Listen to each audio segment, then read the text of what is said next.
بسم اللہ الرحمن الرحیم۔ السلام علیکم خواتین و حضرات۔ آج کا دن ہمارے لیے بہت تاریخی اہمیت کا دن ہے، کیونکہ 15 سپٹمبر 1947 کو جوناگڑھ ریاست کا پاکستان کے ساتھ باقاعدہ الحاق ہوا اور ڈومینین آف پاکستان کا باضابطہ طور پہ جوناگڑھ ریاست اس کا حصہ بن گئی، جس میں انسٹرومنٹ آف ایکسیشن ہوا۔ اس انسٹرومنٹ آف ایکسیشن کو فارورڈ کیا اپنے سگنیچرز کے ساتھ ہز ہائنس نواب سر محبت خان جی نے، اور اس کو ایکسیپٹ کیا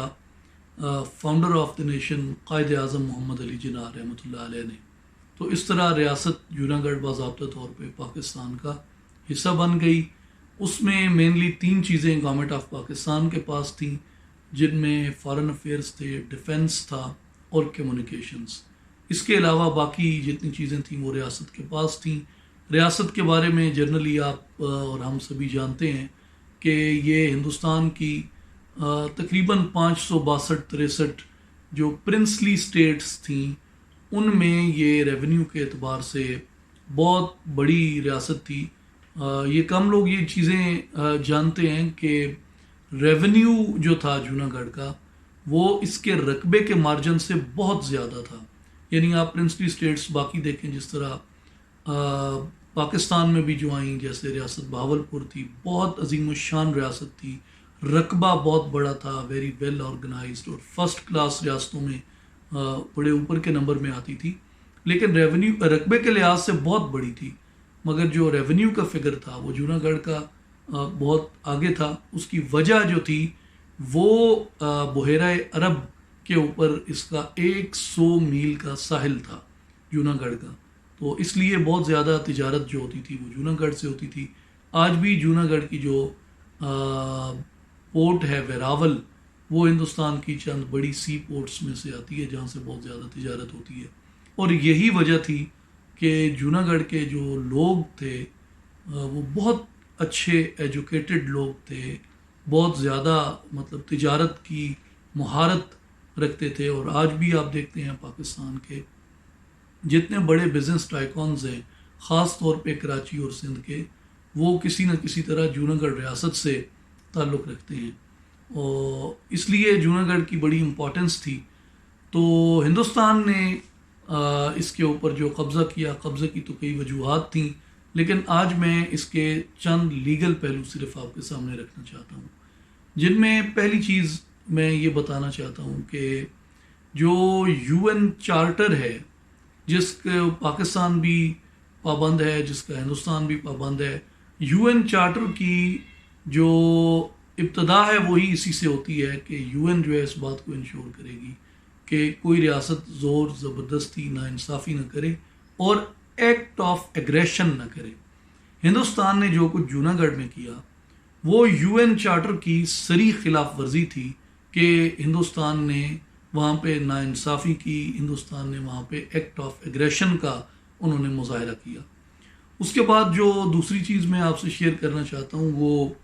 4th جنیوا کنونشن جو ہے 1949 کا، اس کا آرٹیکل 45 ہے۔ وہ آرٹیکل 45 یہ کہتا ہے کہ کوئی بھی جو فورس ہے جو قابض ہے کسی علاقے کے اوپر، اس کو یہ حق نہیں ہے کہ وہ وہاں پہ طاقت کے بل بوتے پہ لوگوں سے اپنی وفاداری کا عہد لے۔ ہندوستان جس وقت قبضہ مکمل کرتا ہے جوناگڑھ کے اوپر اپنا، تو انہوں نے وہاں پہ سینکڑوں کی تعداد میں ٹینک آ گئے اور سینکڑوں کی تعداد میں توپیں نصب کر دی گئیں، اور گنز لے کے ہر سر کے اوپر ایک ایک فوجی کھڑا تھا، جیسے آپ کشمیر کے اندر دیکھتے ہیں کس طریقے سے انہوں نے ایک ملٹری سٹیٹ بنایا ہوا ہے کشمیر کو۔ یعنی ہر 4-5 لوگوں کے اوپر ایک فوجی وہ گن تان کے unlimited quantity of the ammunition کے ساتھ کھڑا ہوتا ہے۔ تو اسی طرح انہوں نے جوناگڑھ کے اندر یہی انہوں نے سارا ملٹری آکوپیشن تھا، ٹینکوں کی آمد سے زمین جو تھی جوناگڑھ کی وہ لرز رہی تھی اور لوگوں کے اندر بہت خوف و ہراس تھا۔ نواب جوناگڑھ کو جس بات کا کریڈٹ جاتا ہے، ان کی شرافت کو، ان کی دیانت کو اور ان کی اپنے لوگوں سے محبت کو، وہ یہ ہے کہ نواب جوناگڑھ نہیں چاہتے تھے کہ میری ریاست کے اندر خون خراب ہو، کیونکہ یہ تو سینکڑوں برسوں سے وہاں پہ حکومت کرتے آ رہے تھے، اور جوناگڑھ کے لوگ خود یہ کہتے ہیں کہ جو ریلیشن شپ تھا between ruler and between the subject, رعایا اور نواب کے درمیان، وہ رولر اینڈ سبجیکٹ کا ریلیشن شپ نہیں تھا، بلکہ وہ باپ کا اور اولاد کا تھا۔ اس لیے جو نواب تھا اس کو وہاں کے لوگ باپو کہتے تھے، یعنی باپو جو ہے وہ باپ کو کہا جاتا ہے، اور بہت ایک فرینڈلی اور اس طرح کا تھا۔ تو نواب صاحب نے کہا جی کہ میرے آبا و اجداد نے ہمیشہ یہاں پہ لوگوں کی، انہوں نے عزت کو، جان کو، مال کو انہوں نے پروٹیکشن دی ہے، تو میں نہیں چاہتا کہ میری ریاست کے اندر خون خرابہ ہو۔ یہ گورنمنٹ آف پاکستان کی ذمہ داری ہے کہ اس ایشو کو وہ پیسفلی ریزالو کروائیں۔ تو اس بات کو آج بھی ایون جو وہاں کی جتنی بھی سیگمنٹس آف سوسائٹی ہیں، مسلمان ہیں، ہندو ہیں، پارسی ہیں، کرسچنز ہیں، جتنے لوگ بھی جوناگڑھ کے اندر رہتے ہیں، وہ ایکنالج کرتے ہیں اس بات کو کہ اگر نواب ایک اشارہ کرتا تو لوگ سامنے کھڑے ہو جاتے ہندوستانی سنگینوں کے، لیکن نواب نے لوگوں کی جان، مال کو انہوں نے بہت زیادہ پریورٹی دی، اور نواب صاحب یہ توقع کرتے تھے کہ لیگلی اس ایشو کو حل کیا جائے گا۔ اور یہ قائد اعظم کی نیچر اگر آپ دیکھیں وہ بھی یہی تھی کہ وہ اپنے اتنے طویل پولیٹیکل کیریئر میں ایک دن کے لیے بھی جیل میں نہیں گئے، کیونکہ وہ لا پہ بلیو کرتے تھے، وہ قانون پہ یقین رکھتے تھے۔ تو ہندوستان جس وقت وہاں پہ آیا، اتنے توپیں آ گئیں، ٹینک آ گئے، فوجی آ گئے، وہ بندوقیں تان کے کھڑے ہو گئے، اور 99.5% اور اس سے بھی زیادہ وہ ریفرینڈم کا رزلٹ تھا۔ تو میں آپ کے سامنے کلاز 45 آرٹیکل 45 جو ہے فورتھ جنیوا کنونشن کا وہ پڑھ دیتا ہوں۔ وہ یہ کہتا ہے کہ it is forbidden to compel the inhabitants of occupied territory to swear allegiance to the hostile power, کہ قابض طاقت جو ہے اس کے لیے یہ بات ممنوع ہے کہ وہ ایسا کرے۔ تو جو ریفرینڈم تھا ہندوستان نے جو وہاں کیا تھا جوناگڑھ کے اندر، وہ نل اینڈ وائڈ ہے اس بین الاقوامی قانون کے تحت۔ دوسری بات جو تھی، ہندوستان نے وہاں جاتی، جوناگڑھ کا جیسے میں نے بتایا بہت امیر ریاست تھی، تو اتنا بڑا اس کا خزانہ تھا، وہاں کانیں تھیں سونے کی ان کی اپنی، اور کتنے بلینز کے ان کے اپنے جو جواہرات اور یہ چیزیں تھیں، ان کو انہوں نے وہاں لوٹ کھسوٹ کی۔ اور article 47 of fourth Geneva convention یہ کہتا ہے کہ پائلج از فارملی فاربڈن، جو بھی قابض طاقت آتی ہے اس کو یہ اجازت نہیں ہے کہ وہ وہاں آ کے لوٹ کھسوٹ کرے۔ تو نوابین کی جو اتنی بلینز اینڈ ٹریلینز کی جو پراپرٹیز تھیں، جو ان کے جواہرات تھے، اس سب کو ہندوستان نے آ کے وہاں پہ لوٹا، لوگوں کا جان و مال جو تھا وہ بھی انہوں نے وہاں پہ لوٹا۔ تو اس لیے یہ بھی مکمل طور پہ غیر قانونی تھا۔ اب ایک بات عام طور پہ یہ یہاں پہ کی جاتی ہے کہ جی جو ہندوستان کا قبضہ ہے اس کے مقابلے میں کوئی ریزسٹنس نہیں ہوئی، جو پہلے ہم بات کر رہے تھے۔ تو یہ جو فورتھ جنیوا کنونشن ہے، اس کا آرٹیکل 2 اس بات کی وضاحت کرتا ہے کہ اگر کسی جگہ پہ ریزسٹنس نہیں بھی ہوتی تو بھی قابض فوج کا قبضہ ہمیشہ غیر قانونی ہی رہتا ہے۔ یہ میں شک آپ کے سامنے پڑھ دیتا ہوں۔ آرٹیکل 2 فورتھ جنیوا کنونشن وہ کہتے ہیں کہ apply to any territory occupied during international hostilities, they also apply in situations where the occupation of state territory mates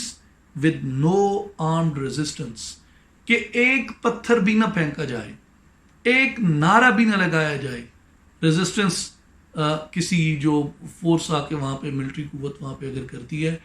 تو بھی جو وہاں پہ طاقت فوجی قبضے کے ذریعے کی جاتی ہے وہ ناجائز ہی رہتی ہے۔ اس لیے گو کہ کشمیر کے اندر ایک نیچر مختلف تھی، تو یہاں پہ ایک آرمڈ ریزسٹنس ہوئی، اور جوناگڑھ کی سچویشن جو ہے وہ اس سے تھوڑی مختلف تھی، وہاں کوئی آرمڈ ریزسٹنس نہیں ہوئی۔ لیکن اگر آرمڈ ریزسٹنس نہیں ہوئی تو بھی جوناگڑھ کے اوپر ہندوستان کا قبضہ اسی طرح غیر قانونی ہے جس طرح کشمیر کے اوپر ہندوستان کا قبضہ جو ہے وہ غیر قانونی ہے۔ اس لیے ہمارا یعنی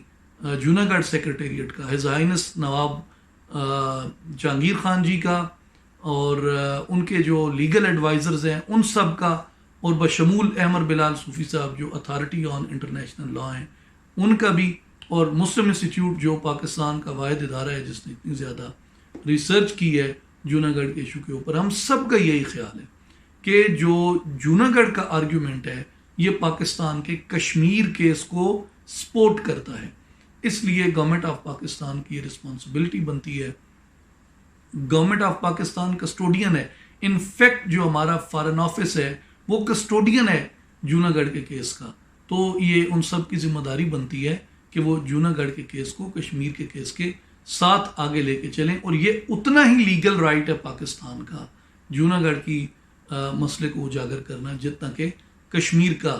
بنتا ہے. تو اس لیے یہ گورنمنٹ آف پاکستان کی، ہمارے فارن آفس کی، ہمارے لوگوں کی ذمہ داری بنتی ہے. میں آخری ایک پرنسپل اس میں واضح کر کے تو پھر گفتگو کے اختتامی حصے کی طرف جاتا ہوں. ہندوستان کی کوشش تھی کہ 1947 سے لے کے 1948 بعد میں بھی کہ جو یونائٹڈ نیشنز میں اور سیکورٹی کونسل میں جو ایجنڈا ڈسکس ہوتا ہے اس کو جموں اینڈ کشمیر کویسچن رکھا جائے. لیکن جنوری 1947 20th آف جنوری 1948 کو پاکستان کے فارن منسٹر نے ریکویسٹ کر کے جو یہ ٹائٹل تھا گفتگو کا یہ انہوں نے چینج کروایا، جس میں میں آپ کے سامنے اس کو ریسائٹ کر دیتا ہوں کہ there was discussion at the 231st meeting of a change in the agenda which had up to then been entitled the Jammu and Kashmir question. This was now altered. Foreign minister of Pakistan کی request کے اوپر، بانی پاکستان کی ہدایات پہ، وزیر اعظم پاکستان نواب زادہ لیاقت علی خان کی ہدایات پہ فارن منسٹر آف پاکستان اس ایجنڈا ٹائٹل کو الٹر کرواتے ہیں. اور وہ کیا کہتے ہیں؟ This was now altered to the India Pakistan question, کہ اس کو جموں اینڈ کشمیر کویسچن سے الٹر کروا کے انہوں نے انڈیا پاکستان کویسچن کروایا. کہ یہ اس بات کو شو کرتا ہے کہ اس وقت صرف جو پاکستان اور ہندوستان کے درمیان تنازع تھا وہ جموں اینڈ کشمیر کا نہیں تھا. نو ڈاؤٹ کہ یہ سب سے بڑا تنازع تھا جموں اینڈ کشمیر کا، لیکن انڈیا کی یہی کوشش تھی کہ وہ صرف جموں اینڈ کشمیر کو وہ کویسچن بنا کے سامنے رکھے اور اسی کے اوپر ڈیبیٹ ہو، اور باقی جو تنازعات ہیں ان کو پس پش ڈال دیا جائے. لیکن پاکستان کی قیادت نے یہ الٹر کروا کے اس کو انڈیا پاکستان کویسچن کروایا. اور پھر اس کے بعد آگے وہ کہتے ہیں کہ with the understanding that the Kashmir question would be discussed first as a particular case of the general India-Pakistan dispute. کہ جو کشمیر، یہ انڈرسٹینڈنگ تھی کہ کشمیر کا جو مسئلہ ہے وہ ٹاپ پریورٹی کے اوپر ڈسکس کیا جائے گا انڈیا اور پاکستان کے درمیان. لیکن آگے دیکھیں وہ کیا کہتا ہے کہ this would not mean that consideration of the other issues in Pakistan complaint would be postponed. کہ اس کا یہ مطلب نہیں ہوگا کہ ہندوستان پاکستان کے درمیان جو باقی تنازعات ہیں ان کو پوسٹ پون کر دیا جائے گا. جیسا کہ انفارچونیٹلی، ویری انفارچونیٹلی، ہماری بعد میں آنے والی حکومتوں نے اپنی نالائقی اور اپنی نااہلی کے سبب انہوں نے یہ کیا، جس وجہ سے پاکستان نے بہت زیادہ نقصان بھی اٹھایا ہے. تو یہ پرنسپل بانیان پاکستان کا طے کیا ہوا ہے. یعنی جنوری 1948 میں قائد اعظم خود معاملات کو دیکھ رہے ہیں، نواب زادہ لیاقت علی خان خود معاملات کو دیکھ رہے ہیں، ان کی انسٹرکشنز کے اوپر، ان کی ہدایات کے اوپر فارن آفس جو ہے وہ آگے کوئی بھی اپنی تدبیر اختیار کرتا ہے. تو اس لیے یہ پرنسپل تھا کہ Jammu and Kashmir top priority پہ ہوگا، لیکن باقی بھی سارے مسائل کو ساتھ ساتھ رکھا جائے گا، ان پہ ڈسکشن کو پوسٹ پون نہیں کیا جائے گا. تو اس لیے جوناگڑھ کا مسئلہ ہے اور باقی بھی ہمارے جو مسائل ہیں، مناودر کا مسئلہ ہے، سرکریک کا مسئلہ ہے، سیاچن کا مسئلہ ہے، کارگل کا مسئلہ ہے، ہمارے پانی کا مسئلہ ہے، دیگر ہمارے جتنے ٹیریٹوریل ایشوز ہیں وہ اسی طرح ڈسکس کیے جانے چاہیے ہندوستان کے ساتھ. اور جیسا کہ ہم دیکھ رہے ہیں کہ اس وقت گورنمنٹ آف پاکستان نے بھی جوناگڑھ کے مسئلے کو آگے کیا ہے، اور میں سمجھتا ہوں یہ بہت خوش آئند بات ہے. گفتگو کے اختتام کی طرف جاتے ہوئے میں ریکویسٹ کرنا چاہوں گا تمام پاکستانی اکیڈیمیا سے، ریسرچرز سے، اسکالرز سے، اہل علم و دانش سے کہ